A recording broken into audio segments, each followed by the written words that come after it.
Olá! Hoje a gente vai mergulhar num tema que, olha, sempre dá o que falar. Vamos explorar uma tentativa bem interessante de construir uma ponte entre duas narrativas gigantescas sobre as nossas origens: a da ciência e a do relato bíblico da criação.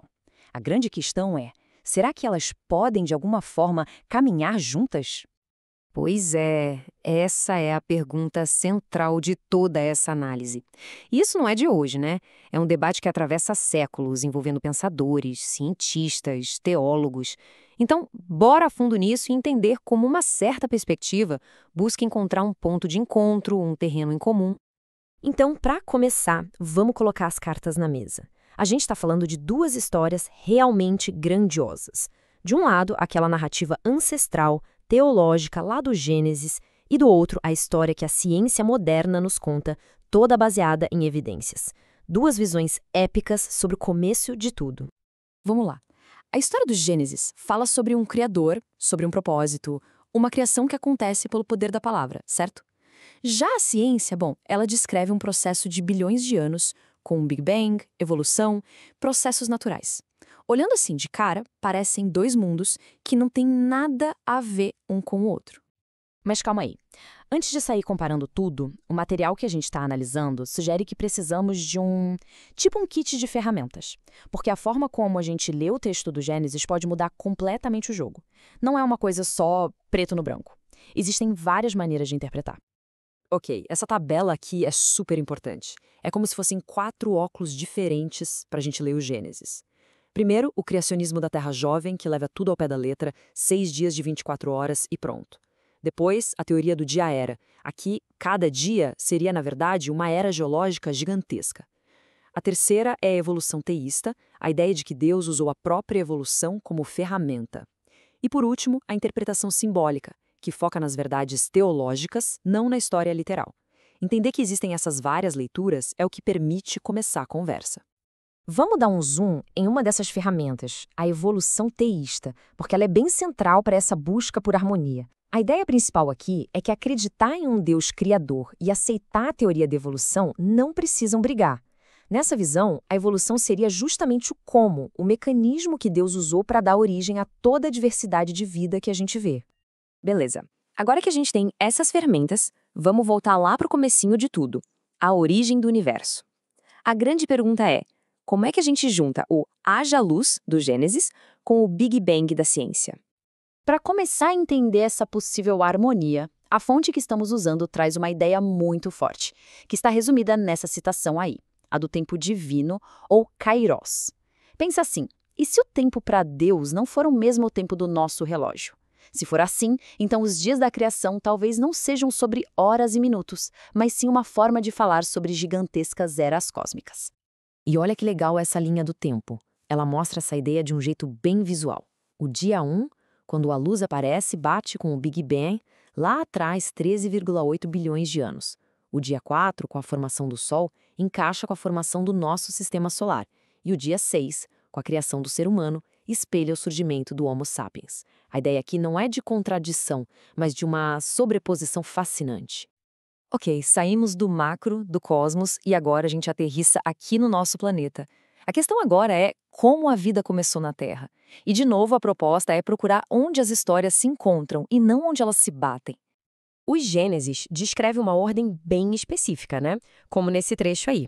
Primeiro, a vida surge nas águas, depois vem as aves no céu. Aí a pergunta é, e aí, ciência, como essa ordem se compara com o que a gente descobriu? E aqui vem a parte interessante.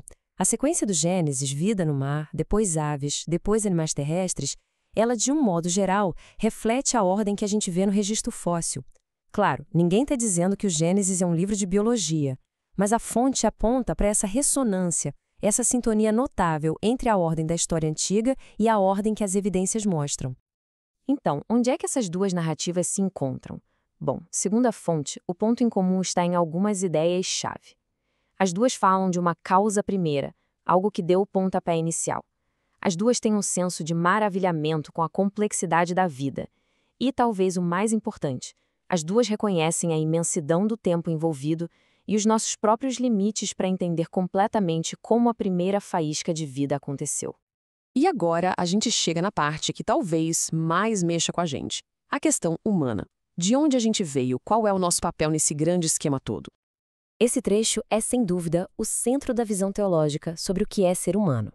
E ser criado à imagem de Deus, a interpretação aqui não tem a ver com a aparência física. A ideia é sobre carregar certas capacidades, de raciocinar, de ter moralidade, de criar, de buscar um propósito. Ok, mas como essa ideia de imagem de Deus se encaixa com o que a ciência mostra, com os fósseis, com a genética, que apontam para nossa evolução a partir de outros ancestrais? Aí é que tá. A fonte argumenta que o conflito some se a gente fizer a pergunta certa. E a síntese proposta é essa aqui. Pensa assim, a teologia está preocupada com o porquê. Por que estamos aqui? Qual o nosso propósito? Já a ciência está focada em explicar o como. Como a gente chegou até aqui? Quais foram os mecanismos evolutivos? Viu só? Não são respostas que competem entre si. São respostas para perguntas diferentes, que se complementam. Então, no fim das contas, a grande virada de chave é sair de uma mentalidade de batalha pela verdade e entrar numa de diálogo. Um diálogo de descoberta, onde, quem sabe, fé e ciência podem até se enriquecer mutuamente. Tá, mas para esse diálogo acontecer na prática, como seria? A fonte sugere alguns pilares. O primeiro, respeito dos dois lados.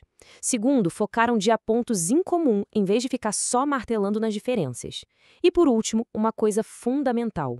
Cada lado reconheceu os seus limites. A ciência não tem como provar um propósito, e a teologia não foi escrita para ser um manual de física. E aqui a gente chega no coração da tese, a ideia de que fé e ciência são, na verdade, jeitos diferentes e complementares de conhecer o mundo. A proposta não é misturar tudo numa coisa só, mas usar as duas lentes para tentar enxergar um quadro maior, mais completo, dessa realidade que é, convenhamos, imensa e cheia de mistérios. E a gente termina com essa provocação para pensar, né? Será que a história das nossas origens é tão grande, mas tão grande, que dentro dela cabem as duas coisas? Tanto os fatos que a ciência descobre, quanto o significado sagrado que a fé procura? Bom, essa busca por harmonia, pelo jeito, é uma jornada que continua.